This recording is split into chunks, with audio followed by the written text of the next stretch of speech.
La oscuridad que rodeaba a la química del mediados del siglo XVIII, la época en que Lavoisier abordó su estudio, se debía en gran medida a que era alquimia. Un filósofo psicoanalítico del siglo XX, Carl Jung, no la consideraba en absoluto como una ciencia exacta, sino como un sistema religioso-filosófico disfrazado de alegoría pseudoquímica. Jung admiraba la arquitectura del edificio alquímico, pero solo como una metáfora de los procesos de la psique humana. La teoría alquímica estaba efectivamente teñida de pensamiento mágico y sus objetivos más elevados, como la transmutación de los metales de baja ley en plata o en oro, el descubrimiento de la piedra filosofal y la adquisición de la inmortalidad humana, eran quimeras. Durante el Renacimiento, la alquimia occidental se entrelazó con la tradición hermética y la astrología, esto es, con las creencias en las correspondencias cuasi mágicas entre el macrocosmos universal y el microcosmos del cuerpo humano. Asimismo, los metales tenían su reflejo en los cuerpos del sistema planetario clásico: plomo en Saturno, cobre en Venus, hierro en Marte, plata en la Luna, oro en el Sol. Por medio de esta conexión, el vocabulario químico empezó a derivar sus términos de la astrología y la idea astrológica de la influencia planetaria cobró una gran importancia en el campo de la alquimia. Aparecen entonces personajes como Boyle, Starkey, Van Helmont, Cavendish, científicos de transición del siglo XVII que se conoce como los alquímicos, quienes habían empezado a sospechar que los elementos aristotélicos más que sustancias puras eran compuestos, y por ello comenzaron a hacer experimentos en ese sentido y sobre todo a hacer mediciones como más precisas. En ese sentido, Lavoisier les llevaba ventajas gracias a que había estudiado metalurgia.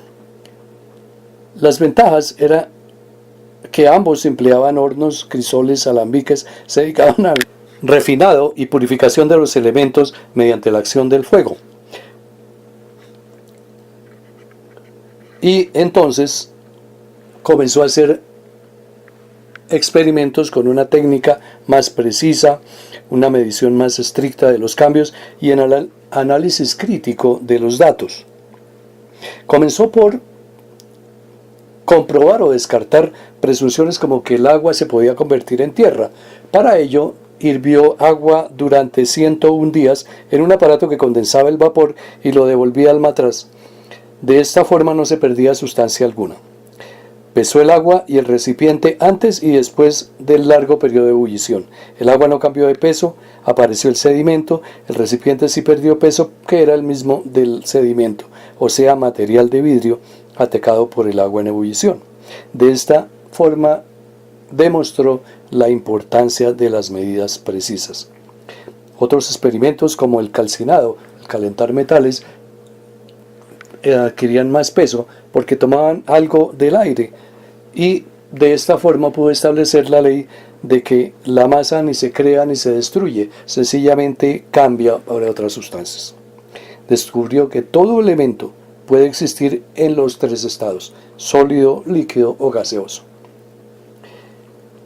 Aprovechando los experimentos de Cavendish, que al calentar mercurio obtenía un material rojizo y al volverlo a calentar obtenía el mercurio y un gas que resultó ser agua, pudo comprobar que el agua no era un componente simple, sino que constaba de dos gases. A uno de ellos lo llamó hidrógeno. El otro componente fue objeto de varios experimentos que lo llevaron a descubrir el oxígeno, que era considerado, pensaban que había un elemento en el aire que era capaz de hacer la combustión. Por ello, aprovechó los experimentos de Priestley, quien le había comentado que el aire constaba de dos gases en proporción de 4:1. Uno de ellos era el causante de la combustión.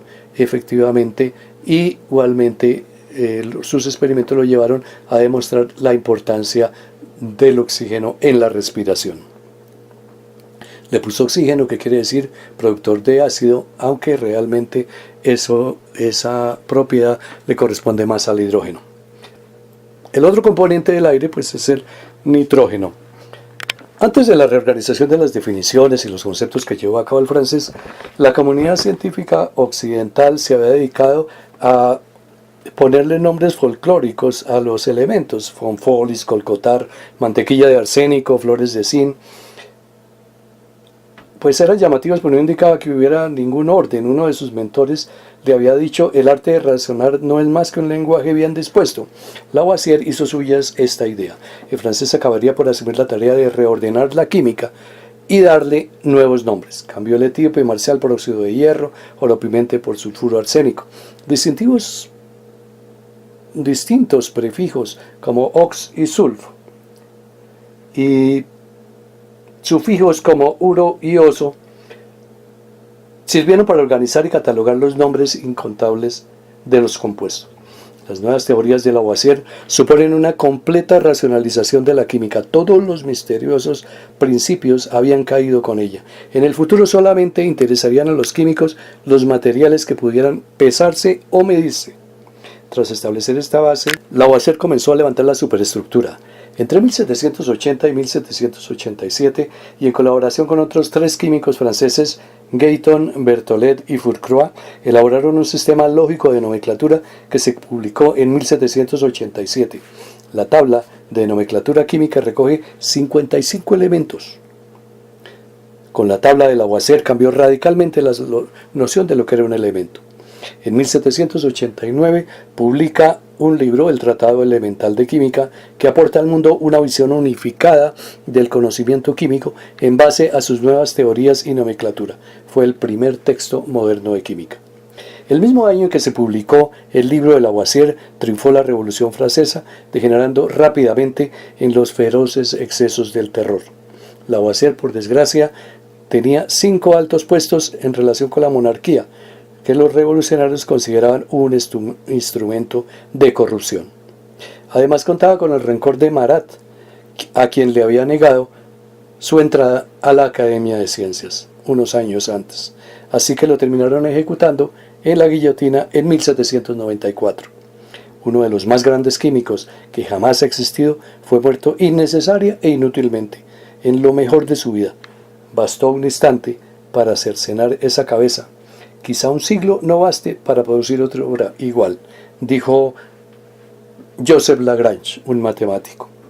Lavoisier es universalmente recordado en la actualidad como el padre de la química moderna.